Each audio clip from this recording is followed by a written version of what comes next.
रेगिस्तान की सुनहरी रेत पर ऊंटों का एक लंबा काफिला धीरे धीरे आगे बढ़ रहा था।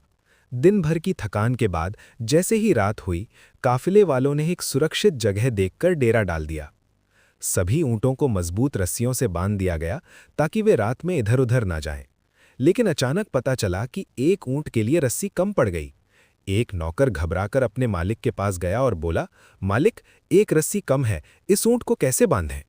मालिक मुस्कुराया और बोला, तुम बस ऐसा दिखाओ जैसे तुम उसे बांध रहे हो, वो खुद ही बैठ जाएगा। नौकर ने वैसा ही किया। उसने ऊंट के गले के पास हाथ घुमाकर रस्सी बांधने की एक्टिंग की। आश्चर्य की बात, ऊंट तुरंत बैठ गया, जैसे सच में बंधा हो। रात गहराती गई, सब लोग सो गए।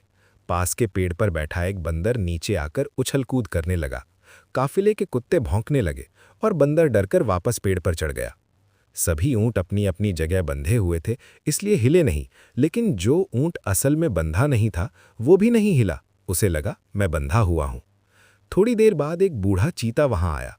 उसने ध्यान से देखा और सोचा, ये ऊंट तो बंधा ही नहीं है, फिर भी क्यों नहीं भाग रहा। वो कुछ देर देखता रहा और फिर जंगल की ओर चला गया। सुबह हुई, काफिले वाले उठे और एक एक करके सभी ऊंटों की रस्सियां खोलने लगे।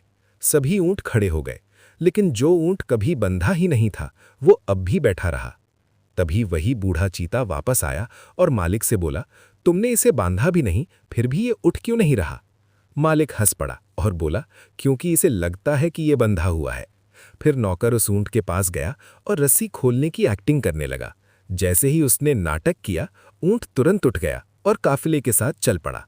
सीख: अक्सर इंसान भी उस ऊंट की तरह होते हैं। कई बार हमें कोई चीज सच में नहीं रोकती, लेकिन हमारी सोच और डर हमें आगे बढ़ने से रोक देते हैं। सच ये है, हम बंधे नहीं होते, बस हमें ऐसा लगता है।